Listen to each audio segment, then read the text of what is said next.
Shalom. ஆண்டவராகிய இயேசு கிறிஸ்து மறுரூபம் மலைக்கு தம்முடைய சீஷர்கள் 3 பேரை அழைத்து சென்று அவருடைய கொல்கதா மலையில் அவருடைய மரணம் எப்படி இருக்கும் என்பதை குறித்ததான ஒரு தரிசனத்தை அவர்களுக்கு வெளிப்படுத்துகிறார். அப்போ தான் பார்த்தீங்கன்னா எலியாவும் மோசேவும் அவரோட பேசுகிறவர்களாக காணப்பட்டார்கள். அவருடைய மரணத்தை குறித்து பேசுகிறவர்களாக காணப்பட்டார்கள்.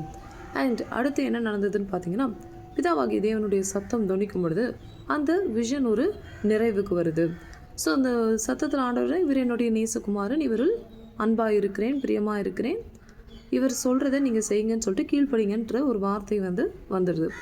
ஸோ அந்த வார்த்தை வந்த பிறகு என்ன நடக்குதுன்னு பார்த்தீங்கன்னா, அந்த விஷன் ஒரு நிறைவுக்கு வந்துடுது.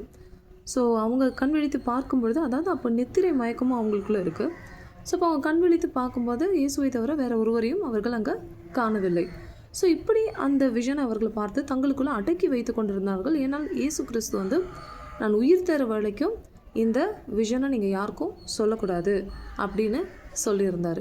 ஸோ அப்படி நடக்கும்போது என்ன நடந்ததுன்னு பார்த்தீங்கன்னா, ஆண்டவராகிய இயேசு கிறிஸ்துவோடைய மகிமை அங்கே பராக்கிரமாக வெளிப்பட்டது. இந்த விஷனை நம்ம அப்படியே பார்த்தீங்கன்னா கொல்கதா மலைக்கு எடுத்து சென்று அதை நம்ம பார்த்தோன்னா, அதே ரெல்மு அந்த விஷன் நிறைவேறுகிற அந்த தருணத்தில் ஃபஸ்ட் இருந்தது, அவருடைய வஸ்திரத்தை அவர்கள் 4 பங்கிடுகிறார்கள். அந்த வஸ்திரத்தில் ஒரு மகிமை இருந்தது. அதுதான் மேத்யூ 17 இருந்த அந்த வெண்வஸ்திரம் நிறைந்த ஒரு மகிமை. ஸோ அது கிழிக்கிறாங்க. அதற்கு பிறகு சீட்டு போடுறாங்க. தட் மீன்ஸ் அவருடைய வாசல்கள் எல்லாம் அடைச்சிடுறாங்க. மகிமையின் ராஜாவுக்கே பாதாளத்தின் வாசல் திறக்கப்பட்டது போல் ஒரு அனுபவத்துக்குள்ளே அவர் கடந்து சென்றார். அது மாத்திரம் அல்ல, ஆண்டவராகிய இயேசு கிறிஸ்து அவரோடு இணைந்து பேசிக்கொண்டிருந்த மோசே எலியா நின்ற இடத்த அந்த 2 கல்லருக்கு கொடுக்குறாங்க. ஆனால் ஒரு கல்லன் ராஜ்யத்தில் பிரவேசிக்கிறான், இன்னொருத்தன் செயல்படலை, மறுதளிக்கிறான். பட் 2 பேர், அதாவது 2 விட்னஸ் அங்கே உண்டாகணுன்றதுக்காக அந்த வாக்குத்தத்தம் அப்போஸ்தலனாகிய யோவானுக்கும் அவர்களுடைய தாயாராகிய மரியாளுக்கும் சிலுவையிலிருந்து இதோ உன் தாய், இதோ உன் மகன் என்ற வார்த்தை கடந்து வந்தது.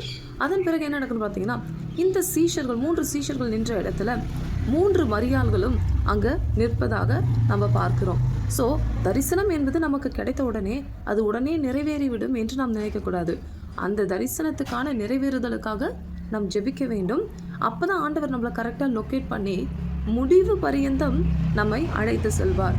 ஸோ உங்களுக்கு என்று ஒரு தரிசனம் வரும்பொழுது அது நிறைவேறாமல் போகிறது போல் உங்களுக்கு இருந்தாலும், 3 சீஷர்கள் கல்வாரி வரைக்கும் 3 பேரா போல, ஒருத்தர் தான் போனார். ஆனால் 3 பேரும் தேவனுடைய ராஜ்யத்துக்குள் பிரவேசித்தார்கள்.